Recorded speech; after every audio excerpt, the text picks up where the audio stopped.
دل کو نور سے بھر دے کر کرم میں خدا، بخش دے ہر خطا رکھ بھرم میں خدا، میں کروں صبح و شام تیری حمد و ثنا، ہے نصیب میرا کہ پیارا رمضان ملا۔ یا رحیم یا رحمان رمضان رمضان، ہم پہ رب کا ہے احسان رمضان رمضان۔ اعوذ باللہ من الشیطان الرجیم، بسم اللہ الرحمن الرحیم،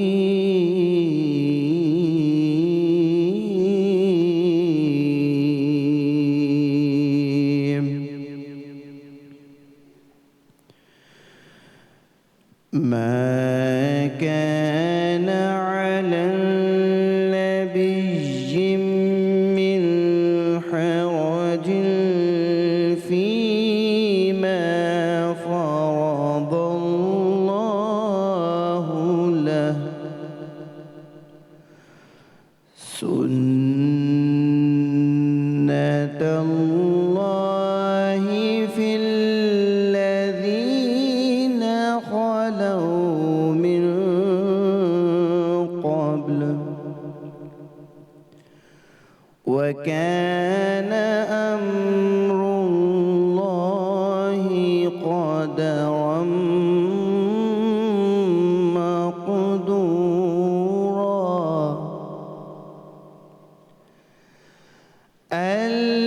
الذين يبلغون رسالات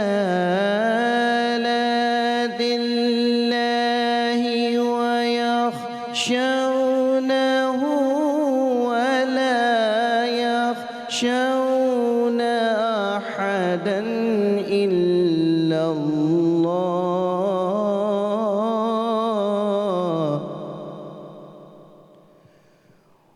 وكفى بالله حسيبا۔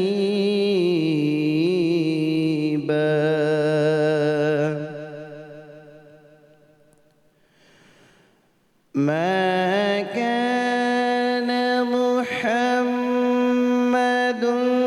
أبا أحد من رجالكم ولكن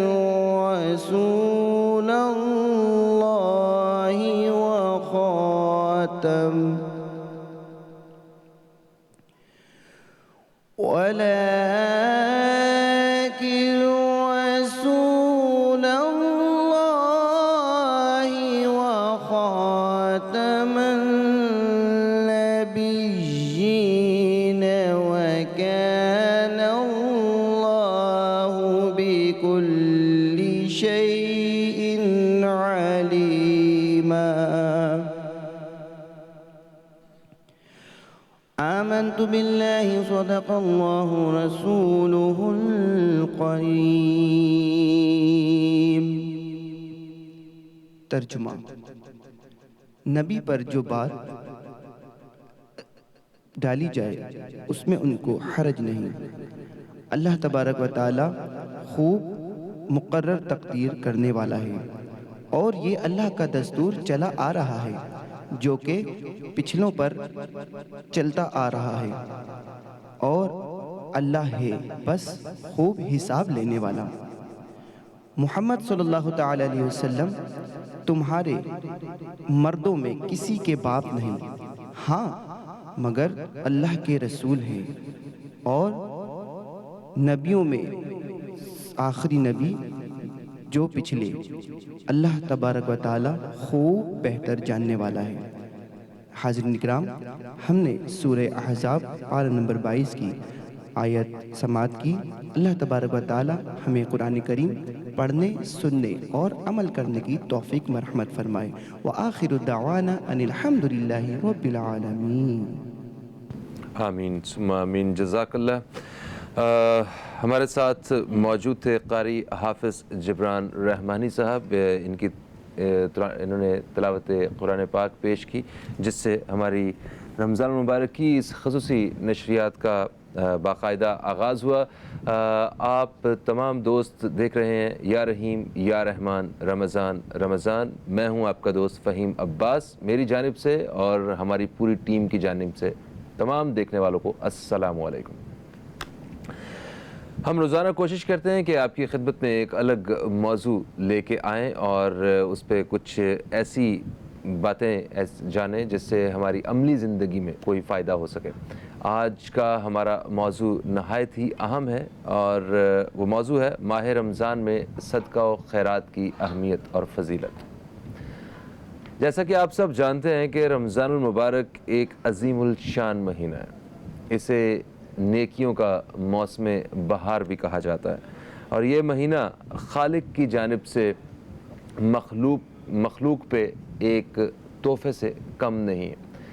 اس مہینے کو حاصل کرنا ایک بندے کے لیے بڑی سعادت کی بات ہے, خوش قسمتی کی بات ہے اور اللہ تعالیٰ کا ایک بہت بڑا احسان ہے کہ وہ ہم پہ یہ مہینہ ہمیں دے رہا ہے. اس مہینے میں جو بھی عبادت کی جاتی ہے اس کا جو ثواب ہے یا اس کا اجر ہے وہ عام دنوں کے مقابلے میں کئی گنا زیادہ بتایا جاتا ہے. کہیں 10 گنا اور کہیں 70 گنا, کہیں 700 گنا. تو یہ تو بات طے ہے کہ عام دنوں کے حوالے سے اگر دیکھا جائے تو اس مہینے میں ہمارا ایک ایک عمل جو ہے وہ پہلے سے زیادہ بڑا ہو جاتا ہے اور بہتر اور افضل ہو جاتا ہے. اس مہینے کی سب سے جو خوبصورت عبادت ہے وہ ہے روزہ. اور ہم دیکھتے ہیں کہ روزے کی حالت میں مطلب افطار سے پہلے لوگ سڑکوں پہ باہر روک کے لوگوں کو افطار کروا رہے ہیں اپنی استطاعت کے مطابق. کوئی صرف کھجور لے کے, کوئی پانی لے کے اور کوئی بہترین افطار جو ہے جو کسی کو کروانا چاہتا ہے وہ اپنی پوری کوشش جو ہے وہ کیے ہوئے. اس رمضان کے مہینے میں ہمارے اخراجات بڑھ جاتے ہیں اور اس میں بھی کوئی شک نہیں ہے کہ ہمارا رزق بھی بڑھ جاتا ہے. صدقہ اور خیرات کرنے کا اجر بھی بڑھ جاتا ہے اور سب کی کوشش ہوتی ہے کہ وہ دوسروں کی جتنے بھی ہمارے غریب بہن بھائی ہیں یا جن کے لیے یہ مہینہ اخراجات کے حوالے سے تھوڑا سا مشکل ہو جاتا ہے ان کی مدد کر سکیں. تو آج ہم نے اسی حوالے سے اپنے پروگرام میں بات کرنے کی کوشش کی ہے کیونکہ رمضان کا مہینہ آتا ہے تو سڑکوں پہ گداگروں کی اور فقیروں کی تعداد جو ہے وہ بھی بڑھ جاتی ہے. ہم لوگ اپنی زکوٰۃ, خیرات, عطیات جو ہیں وہ رمضان کے مہینے میں نکالتے تو ہیں مگر اس حوالے سے بڑے کنفیوز بھی ہوتے ہیں کہ ہم یہ کن کو دیں. اتنے زیادہ جو ہے وہ ہمیں مستحق لوگ نظر آ رہے ہوتے ہیں. کیا وہ واقعی مستحق ہوتے ہیں؟ مستحق کون ہوتے ہیں؟ اور بہت ساری ایسی چیزیں کہ یہ صدقہ کس طرح بلاؤں کو ٹال دیتا ہے اور ہمارے پیارے مذہب میں صدقہ و خیرات کی کیا اہمیت ہے. اس حوالے سے آج ہم اپنے پروگرام میں بات کرنے والے ہیں. میرے ساتھ اسٹوڈیو میں جو مہمانان گرامی آج موجود ہیں میں ان کا تعارف کرواتا ہوں. سب سے پہلے میں تعارف کرواؤں گا, میرے ساتھ ہیں جناب مفتی محمد امجد چشتی صاحب. آپ ایک اسلامک اسکالر ہیں, آپ کو خوش آمدید. السلام علیکم, کیسے ہیں آپ؟ وعلیکم السلام, الحمدللہ میں ٹھیک ہوں, آپ کیسے ہیں؟ میں بالکل ٹھیک ہوں. آپ کو رمضان کی مبارک. آج جمعہ ہے, جمعہ کی بھی مبارک. خیر مبارک آپ سب کو, بلکہ تمام عالم اسلام کو ماہ رمضان المبارک کی اور جمعۃ المبارک کی بہت بہت مبارک. کیا بات, خیر مبارک.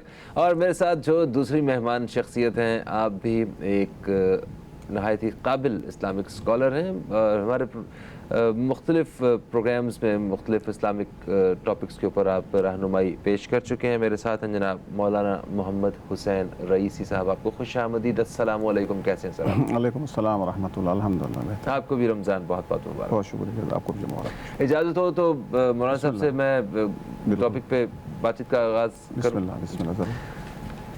سر, صدقہ و خیرات کی کیا اہمیت ہے دین اسلام میں, خاص طور پہ مطلب دوسروں کی مدد کرنے کے حوالے سے میں چاہتا ہوں کہ رہنمائی فرمائیں. الحمدللہ رب العالمین والصلاة والسلام علی سید الانبیاء والمرسلین, اما بعد. دین اسلام میں دوسروں کا احساس اس کی بڑی قدر و قیمت ہے۔ اور اللہ تبارک و تعالیٰ نے اپنے پیارے حبیب سرور دو عالم صلی اللہ تعالیٰ علیہ وسلم کے ذریعے جو دین ہم تک پہنچایا ہے، اس میں دوسروں کا خیال کرنا، دوسروں کے لیے ایثار کا جذبہ، دوسروں کے کام آنا، اس پہ بہت زیادہ زور دیا گیا ہے۔ سرکار دو عالم صلی اللہ علیہ وسلم کی اگر ہم حیات طیبہ دیکھیں تو پتہ یہ چلتا ہے کہ آقا نامدار صلی اللہ علیہ وسلم نے اپنے گھروں سے زیادہ اہمیت جو ہے وہ کن کو دی؟ یتیموں کو دی، مسکینوں کو دی، بیواؤں کو دی اور ایسے محتاجوں کو دی۔ اور آپ نے اپنا خیال نہیں کیا بلکہ ان لوگوں کا خیال کیا اور ترغیب دلائی کہ آپ صدقہ دیں۔ صدقے کی فضیلت یہ ہے کہ اللہ تبارک و تعالی آپ کی بلائیں ٹال دے گا، آپ کی ایج میں، آپ کی عمر میں اللہ پاک برکت ڈال دے گا۔ اور پھر آگے اہل بیت کے ذریعے ہم تک جو صحیح تشریح پہنچی ہے اس دین کی وہ بھی یہی ہے کہ اہل بیت نے بھی اپنا خیال نہیں کیا۔ خود دیکھا جائے تو وہ لوگ بادشاہ، سیدہ خاتون جنت سیدہ طاہرہ بی بی فاطمہ الزہرا رضی اللہ تعالی عنہا، آپ اتنی بڑی اونچی ہستی کہ آپ جیسا مقام کسی اور خاتون کا ہو ہی نہیں سکتا، سرکار کی صاحبزادی، اور آپ کوئی معمولی خاتون نہیں تھی، کوئی غریب خاتون نہیں تھی۔ آپ چاہتی تو ساری دنیا کا خزانہ آپ کے قدموں میں ہوتا۔ بے شک بے شک۔ وہ آپ کی ایک پسند تھی کہ اہل بیت نے فقر کو پسند کیا، لیکن عمل آپ کا یہ ہے کہ اپنے پاس کچھ نہیں ہے تو ادھار لے کر بھی ضرورت مندوں کی مدد کی۔ اچھا، بلکہ ایک دفعہ ایسا بھی ہوا کہ ایک سائل نے آ کے دروازہ کھٹکھٹایا اور صدا لگائی کہ اے اللہ کے رسول کے گھر والوں کچھ میری مدد کرو۔ تو اس وقت گھر میں کچھ موجود نہیں تھا، اتفاق کی بات ہے۔ تو سیدہ خاتون جنت بی بی فاطمہ الزہرا آپ نے اپنی چادر مبارک لی اور اس بیکاری کو دے دی، اس سائل کو دے دی کہ ایسا کرو کہ شمعون نامی یہودی کے پاس یہ لے جاؤ، لے جا کے یہ رہن رکھوا دو، یہ گروی رکھوا دو اور کہو کہ وہ تمہیں جو تمہاری ضرورت کا سامان ہے، تمہاری جتنی بھی ضرورت ہے وہ پوری کر دے، میں جو ہے اس کے ساتھ حساب کر لوں۔ اللہ اکبر۔ اپنی چادر مبارک، آپ سوچیں وہ چادر تطہیر، وہ اتنی کیا کہتے ہیں جی عظمتوں والی اور مقدروں والی وہ چادر، اس کو جو ہے آپ نے وہاں پہ رہن کے لیے دے دیا۔ اور وہ یہودی یہ سن کے کہ اہل بیت کی عظمت کیسی ہے کہ اپنے پاس کچھ نہیں ہے تو چادر رہن رکھوا دی، اور بی بی کا یہ عمل دیکھتے ہوئے اس نے اسلام قبول کر لیا۔ سبحان اللہ۔ محمد حسین صاحب، کیا مال خرچ کرنے سے مال میں کمی آتی ہے؟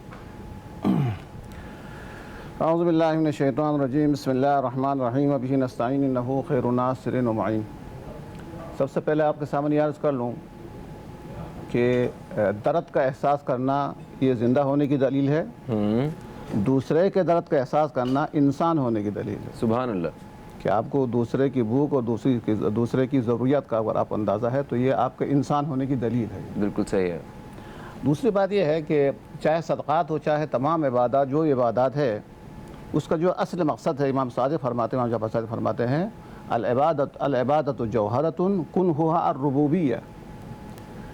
عبادت ایک جوہر ہے، اس کا اصل مقصد یہ ہے کہ آپ کو آزاد اور مالک بنانا ہے۔ مثال کے طور پر ماہ رمضان کے اندر ہم روزہ رکھتے ہیں اور یہ بتاتے ہیں کہ ہم شکم کے غلام نہیں ہے، شکم میرا غلام، شکم میرے ہاتھ میں، پیٹ میرے ہاتھ میں۔ اسی طریقے سے صبح نماز کے لیے اٹھتے ہیں یا نماز شب کے لیے اٹھتے ہیں، یہ بتانے کے لیے کہ میں نیت کا غلام نہیں ہوں، نیت جو ہے میں نے اپنا غلام بنا کر رکھا ہے۔ لالچ بھی اسی طریقے سے۔ خلاصہ کلام یہ سب کا سب یہ آزادی کا اعلان ہے۔ من جملہ صدقات اور خیرات بھی اس بات کا اعلان کرنے کے لیے ہے کہ میں مال کا غلام نہیں ہوں، بلکہ جو ہے مال کو میں نے اپنا غلام بنا کر رکھا ہے۔ بالکل صحیح۔ صدقات و خیرات کے لیے۔ پھر اس کے بعد پھر وہ چیز جب اللہ تبارک و تعالیٰ کے نام پہ جب کوئی چیز آپ دے دے تو صدقہ کا مفہوم ایک تو مفہوم عام ہے کہ مال دینا بھی صدقہ ہے، کسی کی خدمت کرنا بھی صدقہ ہے، کسی کو ہدایت دینا بھی صدقہ ہے، کسی کو اچھی بات اور اچھا مشورہ دینا بھی صدقہ ہے، راستہ چلتے چلتے کوئی پتھر ہے وہ ہٹا دینا، کانٹا ہٹا دینا، یہ بھی صدقہ ہے۔ اسی طریقے سے صدقے کا دائرہ بہت ہی بڑا ہے، زکوٰۃ بھی صدقہ ہے، انما الصدقات للفقراء والمساکین۔ تو صرف پیسہ خرچ کرنا یہ صدقہ نہیں ہے؟ یہ تو ایک ہے، مطلب اچھا، ان میں سے ایک یہ ہے۔ ٹھیک ہے۔ اچھا، اس کے بعد پھر بات یہی صدقہ جو مال جو ہے، مال کے حوالے سے اگر آپ یہ ذکر کرنا چاہتے ہیں تو مال کے حوالے سے چونکہ مال جب اللہ تبارک و تعالیٰ کی راہ میں آپ دیتے ہیں تو چونکہ ہمارا وقت مختصر ہوتا ہے لہٰذا ہم بزرگوں کی سیرت سامنے پیش کریں تو زیادہ سمجھانے میں آسانی ہو جاتی ہے۔ امام سجاد علیہ السلام کوئی درہم نکالتے تھے، نکالنے کے بعد جب فقیر کو دیتے تھے تو دینے کے بعد دوبارہ واپس لانے کے بعد اسے چومتے تھے اس صدقے کو جو عطا الہی میں دینے کے بعد۔ پھر جب آپ سے سوال ہوا کہ یہی درہم جب آپ کے ہاتھ میں تھا تو آپ اس کا احترام نہیں کرتے تھے، اب جب آپ نے فقیر کے ہاتھ میں دیا ہے اس کے بعد اس کا احترام کیوں کرتے ہیں؟ تو آپ نے اس آیت کا اس کی تلاوت فرماتے تھے ان اللہ یاخذ الصدقات، کہ اللہ تبارک و تعالیٰ صدقہ خود ڈائریکٹ وصول کرتا ہے، کہ جب آپ اللہ کی راہ میں کوئی چیز دیتا ہے تو فقیر کے ہاتھ میں بعد میں پہنچتا ہے، پہلے اللہ کے ہاتھ میں۔ سبحان اللہ۔ تو لہٰذا اگر آپ جب اللہ کے نام پہ جب کوئی چیز آپ عطا کرتے ہیں تو یہ مال بھی اللہ تبارک و تعالیٰ کی طرف سے ایک نعمت ہے کہ آپ کفارات دے کے اپنے گناہوں میں تخفیف کر سکتے ہیں۔ روزہ آپ نہیں رکھ سکتے ہیں تو اس کے جگہ پر آپ فدیہ دے کے آپ روزے کا ثواب حاصل کر سکتے ہیں۔ بالکل صحیح۔ اسی طریقے سے آپ قربانی کا تعلق اسی سے، حج کا تعلق اسی سے ہے، تو مال کی ایک خاص ایک اہمیت ہے، اور خاص طور پر جہاد کے اندر تو قرآن کریم کے اندر جو آیتیں آئے جہاد اس کے اندر مال کا ذکر پہلے ہے، یجاہدون فی سبیل اللہ باموالہم وانفسہم، مال کا ذکر مال بذات خود ایک بہت بڑا امتحان۔ جی ہاں، اس کے بعد آپ لڑ نہیں سکتے جو۔ تو خلاصہ کلام یہ ہوا کہ جب آپ اللہ تبارک و تعالیٰ کی بارگاہ میں اس کی رضا کے مطابق جب کوئی مال آپ خرچ کرتے ہیں تو ایک آزاد ہونے کا ثبوت دیتے ہیں، اور اس کے علاوہ اور خاص بات جو میں درمیان میں آپ کے سامنے ذکر کیا وہ یہ ہے کہ اللہ تبارک و تعالیٰ ان اللہ یاخذ الصدقات، اللہ تبارک و تعالیٰ ڈائریکٹ صدقہ جو وصول فرماتا ہے، اور تیسری بات یہ ہے کہ اللہ تبارک و تعالیٰ کے ساتھ ایک تجارت ہے، بزنس ہے، کہ جب آپ ایک عام انسان جو محتاج ہوتا ہے اس کے ساتھ جب آپ بزنس کرتے ہیں تو اس کے اندر آپ فائدہ ہوتا ہے، تو پھر یہ کیسا ممکن ہے کہ وہ پروردگار جو بے نیاز ہے، اتنا بے نیاز ہے، وہ خود کو فائدہ نہیں پہنچا سکتا ہے، ہمارے عمل سے کیسا فائدہ پہنچا سکتا ہے؟ تو خلاصہ وہ جب کوئی ہمارے ساتھ بزنس کرتا ہے، تجارت کرتا ہے، هل ادلکم علی تجارۃ تنجیکم من عذاب علیم، تجارت سے تعبیر کیا اللہ تبارک و تعالیٰ نے، بزنس سے اللہ تبارک کا معاملہ ہے، تو لہٰذا یہ تو بالکل ایک عام بچے کو بھی سمجھ میں آنا چاہیے کہ جب ایک محتاج کے ساتھ تجارت کر کے اتنا فائدہ لے سکتا ہے تو اللہ کے ساتھ جب تجارت کرے تو دنیاوی حوالے سے بھی اس کا فائدہ ہے، بدن کے لحاظ سے بھی قبلہ نے فرمایا کہ بلائیں دور ہو جاتی ہے، بے شمار واقعات اور حوادث موجود ہے، اور اس کے علاوہ قیامت کے دن بھی اگر اللہ تبارک و تعالیٰ کے سامنے ایک فخر ہے، یہی جو ہے قیامت کے دن جہنم اور ہمارے درمیان میں پردہ بنتا ہے، حجاب بنتا ہے، اور ہمیں جہنم سے بچا دیتا ہے۔ اچھا امجد چشتی صاحب، یہ تجارت کے حوالے سے بات ہو رہی تھی ابھی، تو اللہ تعالیٰ کے ساتھ جب بندہ تجارت کرتا ہے تو اس کو کس حساب کتاب کے ساتھ جو ہے وہ واپس منافع اور نفع جو ہے وہ ہو رہا ہوتا ہے؟ کہ جی ایک تو وہ چیز ہے جو کہ ترغیب و ترہیب ہے، وہ تو یہ ہے کہ عام دنوں میں 70 دنیا میں اور 10 دنیا میں اور 70 آخرت میں، اور رمضان المبارک میں یہ 700 گنا تک ثواب بڑھ جاتا ہے۔ یہ تو ہے ایک عام نارملی بات ترغیب و ترہیب کے حوالے سے، اور باقی اللہ تبارک و تعالی کی شان کو دیکھتے ہوئے اس سے امید رکھنی چاہیے، کیونکہ اس کے پاس تو اتنا خزانہ ہے، اتنا کچھ ہے کہ وہ کسی ایک بندے کو ساری دنیا کے خزانے عطا کر دے، تب بھی اس کے خزانے کو اتنا بھی فرق نہیں پڑتا جتنا کہ ایک سوئی کو سمندر میں ڈبولیں تو اسے پانی لگ جائے، اتنا فرق بھی اللہ کے خزانے میں نہیں پڑتا۔ تو اس لیے اللہ تبارک و تعالیٰ کے حساب سے امید رکھنی چاہیے کہ وہ مالک الملک ہے، وہ کتنا بڑا بادشاہ ہے، وہ اپنے حساب سے ہمیں عطا کرے گا، بالکل اور بلا شبہ وہ ایسا کر سکتا ہے، وہ ایک کے بدلے بھی جو ہے اربوں خربوں عطا کر سکتا ہے، اور منیمم یہ جو نصاب ہے یہ تو پھر ہے ہی ہے نا ترغیب کے لیے، اور اللہ سے تجارت سب سے بیسٹ، جیسے کہ علامہ صاحب فرما رہے تھے کہ اللہ سے تجارت جو ہے وہ سب سے بیسٹ تجارت ہے کہ اس کی راہ میں دیں، پھر دیکھیں وہ کیسے مالا مال۔ مزے ہی مزے۔ اچھا محمد حسین صاحب، جس طرح ابھی بتا رہے ہیں کہ اللہ کی راہ میں آپ خرچ کریں اور پھر مطلب وہ سب کچھ آپ کو ملتا ہے جو آپ نے سوچا بھی نہیں ہوتا، وہ جو حوصلہ ہے وہ کیسے پیدا ہوتا ہے؟ ہم نے دیکھا ہے کہ لوگوں کے پاس اربوں روپیہ ہوتا ہے، کروڑوں روپیہ ہوتا ہے، مگر وہ کسی پہ خرچ کرنے کا حوصلہ نہیں ہوتا، اور یہ بھی ہم نے دیکھا ہے کہ جن کے پاس کچھ نہیں ہوتا ہے ان کے پاس اتنا بڑا حوصلہ ہوتا ہے کہ وہ اپنا بھی جو ہے نا کسی کو دے دیتے ہیں۔ تو یہ جو ایک فرق ہے اس کو آپ کیسے دیکھتے ہیں؟ آپ کے سامنے سب سے پہلے یہ آپ کے سامنے عرض کروں کہ میں سمجھانے کی خاطر کہ آپ کا بچہ جب اسکول نہیں جاتا ہے تو آپ اس سے کہتے ہیں کہ آپ چاہو میں آپ کو ٹافی دوں گا یا میں آپ کو آئس کریم کھلا دوں گا، اور بچہ جاتا ہے ٹافی اور آئس کریم کے لیے، بعد میں بنتا ہے بہت بڑا آدمی۔ ہاں صحیح ہے، بالکل اسی طریقے سے جس طریقے سے آپ بچہ جاتا ہے ٹافی اور آئس کریم کی خاطر لیکن بعد میں بڑا آدمی بنتا ہے، اسی طریقے سے یہ آپ کے مال میں اضافہ ہوگا یا آپ کو، یہ چھوٹی چیزیں ہیں اصل میں صدقہ دینے سے، خیرات کرنے سے اللہ مل جاتا ہے جو جنت سے بھی بڑی شے ہے، یعنی بڑا ہے اللہ تبارک و تعالیٰ۔ تو یہ تو صرف سمجھانے کے لیے ہے، بچے کو آپ یہ تو نہیں سمجھا سکتے کہ بیٹا آپ پڑھیں گے تو کیا بنے گا، وہ نہیں سمجھا سکتے، تو آپ ٹافی اور یہ تو سب جنت کے اندر یہ ملے گی، یہ چیزیں عرفانی لحاظ سے بہت کم چیزیں ہیں۔ تم پاس ہو جاؤ تمہیں یہ دیں گے، تم یہ کر لو تمہیں یہ مل جائے گا۔ ایک جملہ ہے، ارشاد فرماتا ہے کہ بہت کم ہوں گے جو جنت میں جائیں گے، بہت کم ہوں گے جو جہنم میں جائیں گے، بہت سارے لوگ ایسے ہوں گے جو چرنے کے لیے عبادت کرتے تھے، وہ چرتے رہیں گے جنت کے اندر، کھاتے رہو پیتے رہو، وہ ایک عام سے جنت۔ اصلی جنت جو ہے رضا پر، وہ رضوان اللہ اکبر، اللہ تبارک و تعالیٰ کی رضا جو ہے بہت اہم ہے۔ پھر آپ کے سوال کا جو دوسرا حصہ ہے کہ جو بعض لوگ ہیں کہ جن کے پاس نہیں ہوتا ہے لیکن دینے کا جذبہ ہوتا ہے، اللہ کریم پروردگار عالم کا دروازہ کبھی بند نہیں ہوتا ہے۔ حدیث ایک نہیں بے شمار واقعات ہے کہ حضور ارشاد فرماتے تھے کہ خرچ کرو گے تو اتنا ثواب ملے گا، اتنا ثواب ملے گا۔ تو پھر لوگ آ کے عرض کرتے تھے کہ اے اللہ کے رسول ہمارے پاس تو مال نہیں ہے، تو آپ فرماتے ہیں کہ اگر یہ آپ نہیں دے سکتے ہیں تو تم یہ ذکر پڑھو تو اللہ تبارک و تعالیٰ اسے زیادہ عطا فرمائے۔ پھر اس میں ایک نقطے کی بات یہ ہے کہ ایک دن ایسا بھی ہوا کہ ایک آدمی شکایت لے کے آئے کہ اللہ کے نبی، جب آپ نے ارشاد فرمایا کہ اللہ کی راہ میں دینے کا اتنا ثواب ہے تو وہ مالدار دینے لگے۔ اس کے بعد جب آپ نے ہمیں حکم دے دیا کہ یہ تسبیح پڑھیں گے تو آپ کو اتنا ثواب ملے گا، تو بعض لوگ ایسے ہیں کہ اللہ کی راہ میں مال بھی دیتے ہیں اور تسبیح پڑھ کے ڈبل ثواب کماتے ہیں۔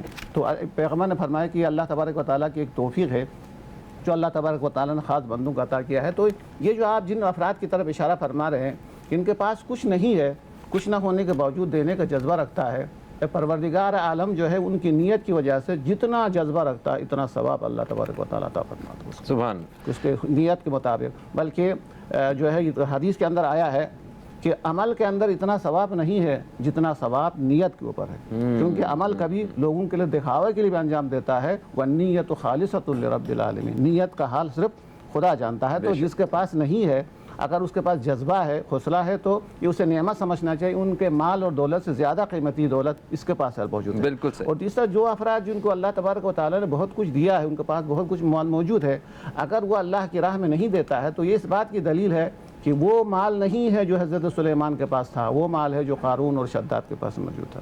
کہ جب اس کا مطلب یہ ہے کہ یہ نعمت نہیں ہے، یہ مہلت ہے ان کے لیے، انہیں سمجھنا چاہیے، ہوشیار رہنا چاہیے۔ اس بات کی دلیل ہے کہ اللہ تبارک و تعالیٰ اس کے مال کو لینا پسند نہیں کر رہا ہے، تبھی تو ان کے دلوں پر مہر لگی ہوئی ہے۔ تو لہٰذا ان کو زیادہ جو حساس ہونا چاہیے، زیادہ جلد خدا کی بارگاہ میں آ کے توبہ استغفار کرنا چاہیے۔ اور اللہ کے رسول نے کیا ارشاد فرمایا کہ عرض کر رہا تھا اس ماہ کے بارے میں جو خطبہ ارشاد فرمایا ہے، ارشاد فرمایا اس ماہ کے اندر ایک کھجور اللہ کی راہ میں دینا باقی مہینوں میں غلام آزاد کرنے کے برابر سبحان اللہ۔ اس ماہ کے اندر صرف ایک کھجور اللہ کی راہ میں دینا اللہ تبارک و تعالیٰ کی بارگاہ میں اتنا ثواب ہے جیسے باقی مہینوں کے اندر ایک غلام آزاد کرنے کا ثواب ہے۔ بالکل۔ تو خلاصہ یہ ہے کہ اس ماہ کے اندر اگر معمولی کسی کو پانی پلا دے، پانی تو پلا سکتے ہیں نا، کسی کو پانی پلا دے، کسی کو ایک اچھا مشورہ دے دے، تو بہت سی چیزیں دینے کی چیزیں موجود ہے۔ لہٰذا جن کے پاس ظاہری مال نہیں ہے وہ کوشش کرنی چاہیے کسی نہ کسی طریقے سے اللہ تبارک و تعالیٰ کی رضا کو حاصل کرے۔ یہاں تک کہ پہنچے ہوئے افراد تو انسان پرندوں کو پلا کے بھی اللہ سے امید رکھتے ہیں کہ ہمیں اتنا اجر دے دے۔ یہاں تک کہ پودے کو پانی دے کے اللہ سے امید رکھتے ہیں پروردگار میں نے اس پر رحم کیا ہے تو مجھے پر رحم۔ بے شک ایسا، اور اللہ تعالیٰ تو جذبہ دیکھتا ہے، نیت دیکھتا ہے۔ میں کسی کو سن رہا تھا تو انہوں نے بڑی اچھی بات کی کہ عام طور پہ ہم لوگ ایسا سوچ رہے ہوتے ہیں کہ اللہ سے دعا کر رہے ہوتے ہیں کہ اللہ ہمیں 1 لاکھ روپے دے، اس میں سے آدھے پیسے تیری راہ پہ لٹا دوں گا، 1 کروڑ روپے دے اللہ تعالیٰ، ہم اس میں سے آدھے پیسے 50 لاکھ تیری راہ میں لٹا دوں گا۔ اللہ تعالیٰ کو 1 لاکھ سے اور 50,000 سے کوئی غرض نہیں ہے۔ اللہ تعالیٰ کو غرض ہے کہ جو میری جیب میں 100 روپیہ پڑا ہوا ہے نا، اس 100 روپے میں 50 روپیہ اللہ تعالیٰ کی راہ میں خرچ کرنے کی کیا ہم ہمت رکھتے ہیں، کیا حوصلہ رکھتے ہیں؟ اگر وہ نہیں ہے، آج وہ نہیں کر رہے تو ہم کل بھی وہ نہیں کریں گے۔ تو خیر، ایک وقفے کا وقت ہے، وقفے سے واپس آئیں گے تو ہم علماء کرام سے مستحق افراد کے بارے میں بات کریں گے کہ وہ مستحق افراد کون ہیں آج کے دور میں، جہاں اتنی مطلب معاشی حالات جو ہیں وہ عوام کے وہ ٹھیک نہیں ہیں، اور اس میں بہت سارے آپ کے سامنے ایسے لوگ نظر آتے ہیں آپ کو جو طلبگار ہوتے ہیں جو آپ سے اپیل کر رہے ہوتے ہیں ہم کس کی مدد کریں اور مطلب کیا ایک پیمانہ رکھیں جو دین اسلام ہمیں سکھاتا ہے، اس بارے میں ہم بات کریں گے۔ ایک وقفہ ہے، مگر وقفے پہ جانے سے پہلے ہمارے ساتھ آج جناب حارث کمال موجود ہیں۔ حارث کمال جو ہیں وہ بہت ہی خوبصورت آواز کے مالک ہیں، بڑی خوبصورت آواز ہے ان کی، یہ ہمارے پروگرام کی شان بڑھائیں گے اور نعت رسول مقبول صلی اللہ علیہ وآلہ وسلم ہمارے پروگرام میں پیش کریں گے۔ پھر ایک وقفے کی طرف بڑھیں گے، وقفے سے واپس آئیں گے تو علماء کرام سے ہم بات چیت کا سلسلہ جاری رکھیں گے۔ بسم اللہ الرحمن الرحیم۔ الصبح بدا من طلعته والليل دجى من غفراته الصبح بدا من طلعته والليل دجى من غفراته الله الله الله الله الله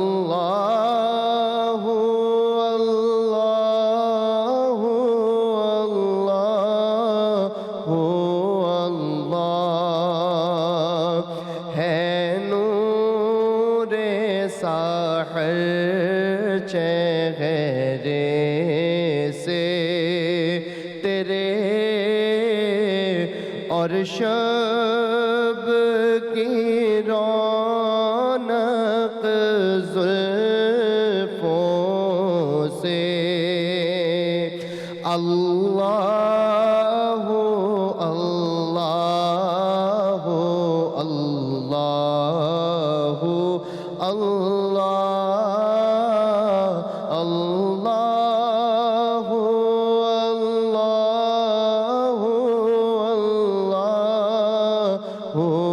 اللہ کنز الکرم مولا النعم هادي الأمم لشريعته نعمت کا خزینہ ہے مولا گنجینہ رحمت ہے آقا ہادی ہے تمامی امت کے اور راہنما ہے شریعت کے اللہ اللہ اللہ اللہ اللہ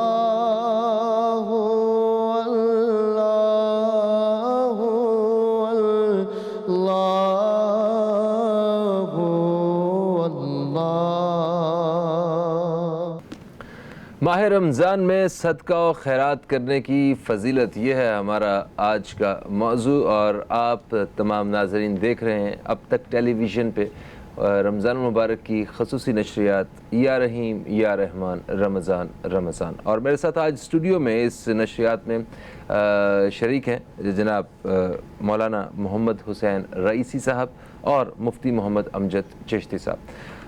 وقفے سے پہلے ہم نے مختلف پہلوؤں پہ بات کی ہے، اس موضوع کے حوالے سے مزید ہم نے جو بات کرنی ہے وہ تھی مستحق افراد کے حوالے سے۔ تو مولانا محمد امجد چشتی صاحب یہ بتائیے کہ مستحق افراد جو ہیں یا مستحق کا جو کرائٹیریا ہے وہ دین اسلام کیا پیش کرتا ہے؟ کیونکہ جو حالات ہیں ہر شخص ہی یہ ثابت کر رہا ہوتا ہے. جیسے کسی سگنل پہ آپ کھڑے ہیں, وہاں پہ آپ کو 4 سے 5 ایسے گداگر نظر آئیں گے جو آپ کو پورا یقین دلائیں گے کہ وہ سب سے زیادہ مستحق ہیں. آپ پلیز اپنی ساری کی ساری زکوٰۃ, عطیات, خیرات خیرات وہ آپ ان کے حوالے کر دیں. یہ وہ ثابت کریں گے آپ کے سامنے. کرائٹیریا کیا ہے, کیا دیکھنا چاہیے, اس پہ روشنی ڈالیے. فہیم بھائی بہت اچھا سوال آپ نے کیا ہے. یہ بات بالکل صحیح ہے کہ ہمارے ہاں کوئی کرائٹیریا نظر نہیں آتا, ٹھیک ہے, جبکہ اسلام میں تو اس کا کرائٹیریا ہے. لیکن جیسے زکوٰۃ کا کرائٹیریا یہ ہے کہ جو شخص خود صاحب نصاب ہے ہم اسے زکوٰۃ نہیں دے سکتے.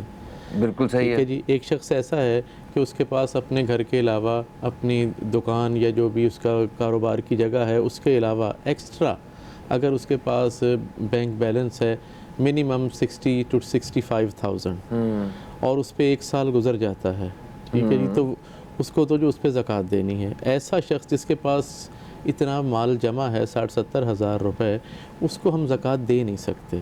اس سے اگر کم کسی کے پاس ہیں تو ہم انہیں زکوٰۃ دے سکتے ہیں, اور یہ بھی ساتھ میں شامل ہے کہ وہ سید نہ ہو.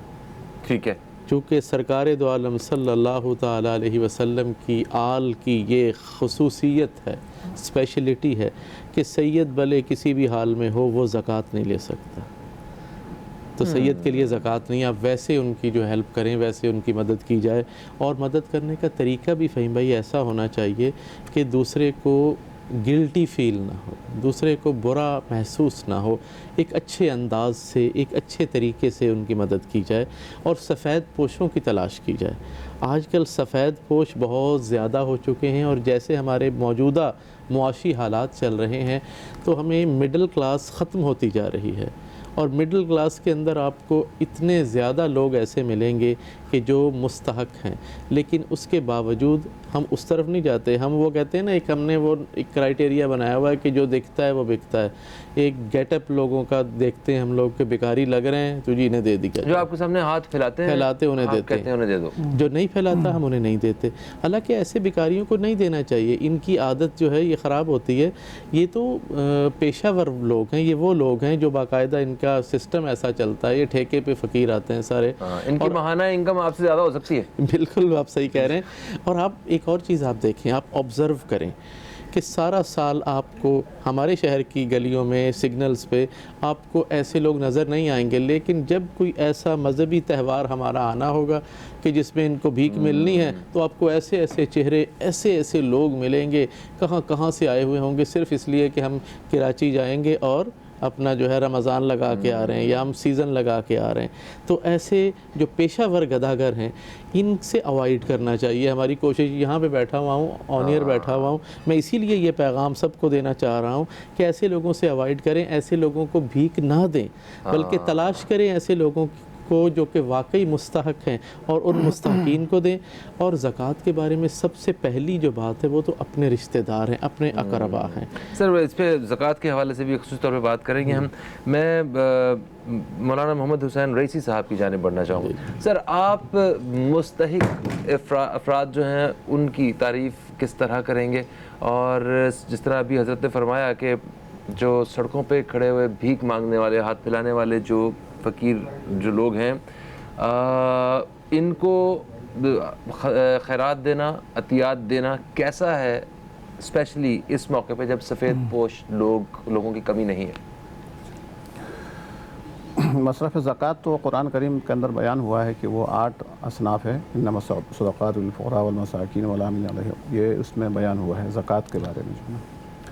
اور پھر چونکہ زکوٰۃ ایک واجب ہے, واجب عمل ہے, اگر آپ مستحق تک نہیں پہنچیں گے تو یہ واجب ادا نہیں ہوتا ہے نا. اچھا, ہاں ایسا ہے کہ ویسے آپ نے نہیں دی وہ زکوٰۃ. اوکے. اور سب سے بات یہ ہے کہ جیسے قبلہ نے فرمایا, سب سے زیادہ ثواب صدقہ ہو چاہے زکوٰۃ ہو, رشتہ دار ہے. البتہ اس سے بھی زیادہ ثواب وہ ہے جو دینی طالب علم ہے کہ جو اپنے آپ کو وقف کر دیا ہے دین کے لیے, وہ ہے رشتہ دار ہے. اس کے بعد ہمسایہ ہے. اچھا. ہاں, ہمسایہ میں اگر کوئی مستحق ہے, ضرورت مند ہے, تو اس کا ظاہر ہے ان میں یہ چیزیں نہیں ہوگی جو ہم بتا رہے ہیں. اس کے بعد پھر شہر ہے, جس شہر کے اندر آپ زکوٰۃ آپ نکالتے ہیں اس شہر کے غریب و غربا زیادہ مستحق ہے، زیادہ ضرورت مند ہے. ٹھیک ہے. پھر اس کے بعد پھر باقی آ جاتے ہیں جس میں جو آپ سوال کرنا چاہتے ہیں. پھر جو راستوں میں جو کھڑے ہوتے ہیں یا گاڑی کے سامنے جو کھڑے ہوتے ہیں، جیسے کہ قبلہ نے فرمایا کہ ان کو زکوٰۃ تو خیر بالکل ہی نہیں دے سکتے، چونکہ آپ کو ان کے بیک گراؤنڈ کا نہیں پتہ کہ یہ مستحق ہے یا نہیں ہے، پیشہ ور ہے یہ ہے. اور نہ فقط آپ کو یہ نہیں پتہ کہ یہ مستحق یا اس کا جو ہے لائق ہے یا نہیں ہے، بلکہ یہ بھی احتمال ہے اگر وہ نشئی ہے تو الٹا یہ گناہ میں تعاون ہو جائے گا. گناہ بھی ہے، یعنی واجب تو ادا نہیں ہوا بلکہ آپ الٹا گناہ کا ارتکاب کر رہے ہیں.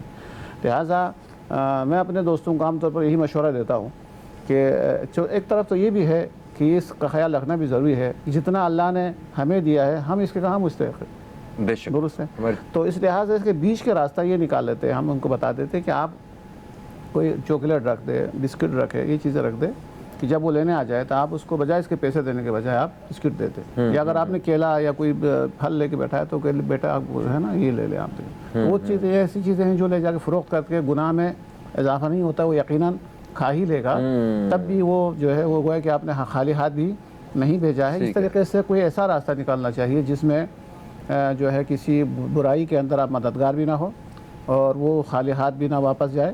اور اس طریقے سے یہ اسپیشلی جو سڑکوں پہ کھڑے گداگر ہیں ان کے بارے میں بتا رہے ہیں. بالکل زکوٰۃ تو دے ہی نہیں سکتے ہیں. زکوٰۃ میں نے عرض کیا ہے کہ یا تو زکوٰۃ ادا ہی نہیں ہوتی ہے، اگر وہ نشئی وغیرہ ہے، غلط کام میں جاتا ہے تو گنہگار بھی ہے، الٹا آپ گنہگار بھی ہے، معصیتکار بھی ہے. اور صرف یہ ہمارا اندازہ نہیں ہے کہ جو فلاحی کام کرنے والا علی اعلان کہہ رہے ہیں کہ یہ سب کا سب پیشہ ور ہے، یہ سب کا سب جو ہے وہ ٹھیکے پہ دیا جاتا ہے. اور میں نے خود بھی کئی مناظر دیکھے کہ دوسرا اگر وہاں کھڑا ہو جاتا ہے تو وہ سب مل کے اس کو مارتا ہے.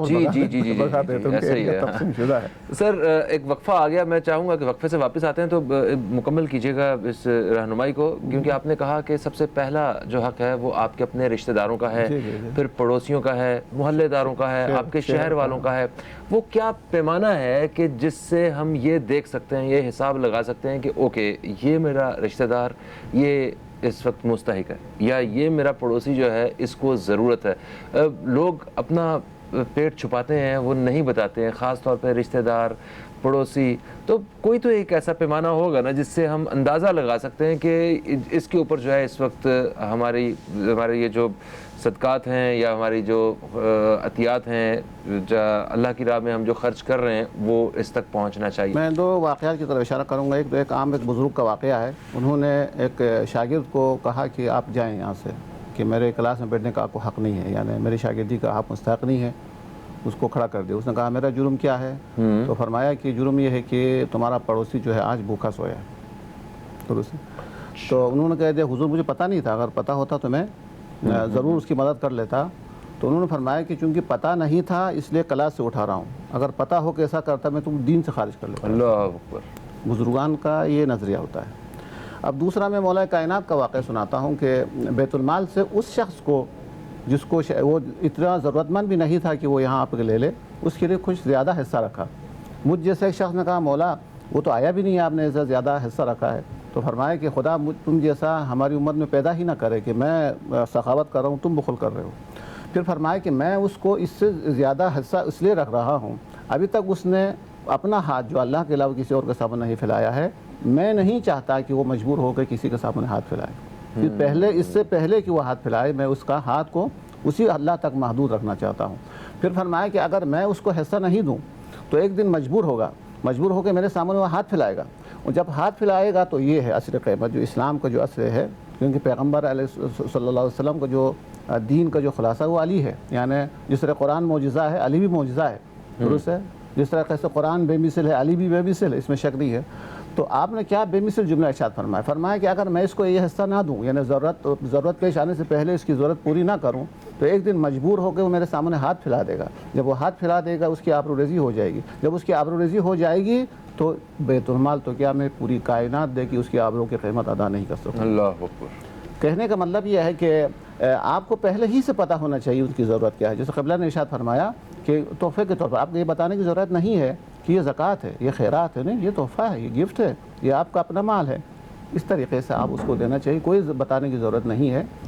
یعنی معاملہ آپ اور خدا کا معاملہ ہے کہ آپ خمس کی نیت کرتے ہیں یا زکوٰۃ کی نیت کرتے ہیں یا صدقہ کی نیت کرتے ہیں، لیکن آپ اس کو گفٹ کر کے تحفہ دے کے اس سے محبت میں بھی اضافہ ہوگا. کہنے کا مطلب یہ ہے کہ ہمیں معلوم ہونا چاہیے کہ اس کی ضرورت کیا ہے، اس کی ضرورت پہلے ہی سے معلوم ہونا چاہیے کہ ہم جو نہیں کہتے کہ جب مکہ سے ہجرت کر کے مہاجرین آئے، مدینہ والوں نے کس طریقے سے استقبال کیا، یہاں تک کہ خود روڈ پہ آئے، اپنے گھر کے اندر ان کو بٹھا دیا. سبحان اللہ، سبحان اللہ. تو کہنے کا مطلب یہ ہے کہ ہمیں پہلے سے پتہ ہونا چاہیے نماز جماعت اسی لیے ہے، اور اس کا بہترین انداز چونکہ ہم نظر و نیاز والے ہیں، اس وجہ سے میں جب نظر و نیاز کے اوپر بیٹھ جاتا ہوں اور دیکھتا ہوں کہ مثال کو تو بڑے بڑے سیٹ بھی میرے سامنے بیٹھے ہوئے ہیں، اور ایک چوکیدار بھی میرے سامنے بیٹھ کے امام حسین کے دسترخوان کے اوپر یا رسول خدا کی نظر کے اوپر بیٹھے، یا کسی درگاہ کے اندر جو مزار وہاں بیٹھ جاتے ہیں، تو یہ اصل انسان یہ احساس نہ کرے کہ میں یہاں کسی فقیر کی لائن میں بیٹھا ہوں، میں تو امام حسین کے دسترخوان کے اوپر بیٹھا ہوں. اس طریقے سے ایک اچھا سے ایک انداز اسلام کے اندر موجود ہے. انہی چیزوں کو آپ فالو کر لیں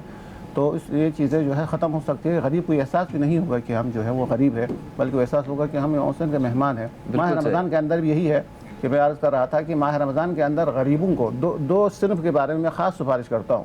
ایک تو یہ ہے کہ یہ تو سب کہتے ہیں کہ ماہ رمضان ماہ رحمت ہے، برکت ہے، یہ بہتر ہے، تو غریبوں کو احساس ہونا چاہیے، سال بھر رمضان کا انتظار رہنا چاہیے ان کو، اتنا ان کو پہنچا دے، اتنا ان کو دے دے ان کے گھروں کے اندر، باقی 11 مہینہ انتظار کرے کہ ماہ رمضان کب آ جائے، بابرکت مہینہ کب آ جائے، تاکہ ہم اچھے کھائیں، اچھے پئیں اور اچھا پہنیں. سبحان اللہ. اس کا انتظار ہونا چاہیے. اور دوسرا بچوں کو بھی، جو چھوٹے بچے ہوتے ہیں ان کی سفارش کرتا ہوں کہ ایسا نہ ہو کہ ہم روزے سے ہیں تو وہ بھی روزے سے ہے کہ وہ رمضان سے تنگ آ جائے اور کہتے کہ یہ کیا مصیبت آ گئی. ان کو بھی اتنا کھلانا چاہیے، ان کا بھی دن میں اتنا خیال رکھنا چاہیے کہ وہ بھی انتظار کرے کہ ماہ رمضان آئیں گے تو ہم چھوٹے بچے جو روزہ نہیں رکھتے ہیں ان کی بہت ساری نعمتیں. بالکل صحیح. تو خلاصہ ہاتھ جو ہے بہت کھلا رکھنا چاہیے. وقت کم ہے، میں نے مفتی صاحب کی طرف بھی آنا ہے. ایک سوال چھوٹا سا رہ گیا ہوا ہے، وہ اس کا بھی میں چاہتا ہوں آپ جواب دے دیجیے. حضرت نے کہا کہ جو سید ہیں، جو رسول پاک صلی اللہ علیہ وآلہ وسلم کی اولاد ہیں، ان کے اوپر زکوٰۃ نہیں لگتی ہے، تو مطلب ان میں بھی تو معاشی طور پہ کمزور افراد ہو سکتے ہیں، تو ان کا خیال کیسے رکھنا چاہیے؟ اول تو یہ ہے کہ جیسے زکوٰۃ دو قسم کی زکوٰۃ ہے، ایک زکوٰۃ مالی ہے، ایک زکوٰۃ فطرہ ہے، وہ بھی زکوٰۃ ہے، جو فطرہ آپ دیتے ہیں وہ بھی زکوٰۃ ہے. تو جیسے کہ پہلے میں نے عرض کیا کہ رشتہ دار کا خیال رکھنا چاہیے. سادات کی زکوٰۃ کھا سکتے ہیں، سادات کو سادات کی زکوٰۃ دی جا سکتی ہے، چاہے فطرہ ہو چاہے زکوٰۃ مالی ہو. ایک تو ایک مسئلہ ہوا. دوسرا سادات کے لیے خمس کا نظام ہے. اللہ تبارک و تعالیٰ نے خمس کا نظام رکھا ہے کہ جو بھی آمدنی ہے اس کا 5واں حصہ، ان میں سے ایک آدھا حصہ رسول خدا کی جو ہے اولاد کے لیے مخصوص ہے. اس کے علاوہ انفال پر جو جیسے تیل کے کنواں ہے، جیسے سونا وغیرہ نکلتا ہے، اس کے اوپر بھی جو قرآن کی اصطلاح کے اندر جو ہے وہ رسول اور رسول کے آل کا حق رکھتے ہیں، ان کو پہنچا دینا چاہیے. اور اولاد رسول کا بھی خاص خیال رکھنا چاہیے، کہ اس لیے کہ وہ زکوٰۃ ان کو نہیں دیا سکتے، ان کا احترام کی وجہ سے. احترام کی وجہ سے، بالکل صحیح. سر آخری سوال، وقت کم ہے، زکوٰۃ کا یا عطیات کا بہترین استعمال وہ کیا ہو سکتا ہے؟ زکوٰۃ کا بہترین استعمال تو یہ ہے کہ ہم انہیں مستحقین تک پہنچائیں. ٹھیک ہے. اور یہ ہمارے اوپر لازم ہے کہ ہم مستحق لوگ تلاش کریں اور چیک کر کے اور ان تک یہ زکوٰۃ پہنچائیں. اور اس میں بہت سارے مصارف آ جاتے ہیں. قرآن نے تو 8 مصارف بتائیں، وہ تو ہیں، اس کے اندر جتنے بھی شامل ہو جائیں، اس کی اگر ہم تشریح میں جاتے ہیں تو بہت ساری چیز اس میں آ جاتی ہے. جیسے کسی کو قرض اتروا دینا، کسی کا، وہ تو بیسٹ ہے. قرض اتارنا بیسٹ ہے. مسافر کی خدمت، یہ جو 8 مصارف قرآن کے اندر ہیں تو اس کے اندر یہ شامل ہے کہ آپ کسی کا قرض اتار دیں. تو یہ تو بہت ہی عمدہ چیز ہے، ہمیں اس پہ توجہ دینی. یہ 8 مصارف ہیں ہی اہم، بہترین ہیں ہی یہ، کہ آپ جو ہے قرض اتاریں، مسافروں کی مدد کریں. ٹھیک ہے جی. اچھا، پھر اس کے اندر یہ ہے اقربا کی مدد ہے، عاملین زکوٰۃ کی مدد ہے. وہ لوگ جو زکوٰۃ اکٹھی کرتے ہیں ان کو بھی جو ہے اس کا حق دیا جائے گا. تو یہ بہترین مصارف تو قرآن کے اندر بتا دیے گئے ہیں. اچھا، ہم پر یہ ہے کہ ہم ان کو تلاش کریں، ڈھونڈیں کہ واقعی یہ لوگ وہی ہیں جن کا ذکر قرآن میں ہوا ہے، یا یہ لوگ جو ہے انہوں نے بہروپ کیا ہوا ہے. اچھا، اب وہی والی بات ہے کہ زکوٰۃ کے لیے یہ ضروری ہے کہ ہم نے مستحقین تک پہنچانی ہے. لیکن صدقات کے نافلہ جو ہیں، عام صدقات جو ہیں، ان کے لیے یہ ہے کہ ہم کسی کو بھی دے سکتے ہیں. اچھا، اس میں کوشش یہ ہو کہ آپ حقدار کو ہی دیں. لیکن اگر غیر حقدار بھی آ گیا، کبھی وہ اپنے آپ کو کہتا ہے، ٹھیک ہے، تو دے دیں. وہ جانے، اللہ جانے. وہ سوال پوچھا گیا کہ جی ہم کس کو دیں؟ انہوں نے کہا جی آپ ایسا کریں کہ آپ حقدار کو بھی دیں اور جو حقدار نہیں ہیں انہیں بھی دیں. اللہ تعالیٰ آپ کو وہ نعمتیں بھی دے گا جس کے آپ حقدار ہیں، اور اللہ وہ نعمتیں بھی دے گا جس کے آپ حقدار ہی نہیں. واہ، کتنی خوبصورت بات کی. تھینک یو سو مچ آپ دونوں مہمانوں کا. اور واقعی اپنے گریبان میں دیکھیں تو اللہ تعالیٰ نے ہمیں وہ سب کچھ بھی نوازا ہے جس کے ہم حقدار نہیں ہیں. تو یہ بھی دعا کرنی چاہیے کہ کہ ہمارے پاس وہی لوگ ہمارے سامنے آئیں جو واقعی حقدار ہیں، یہ بھی مستحق لوگ ہیں.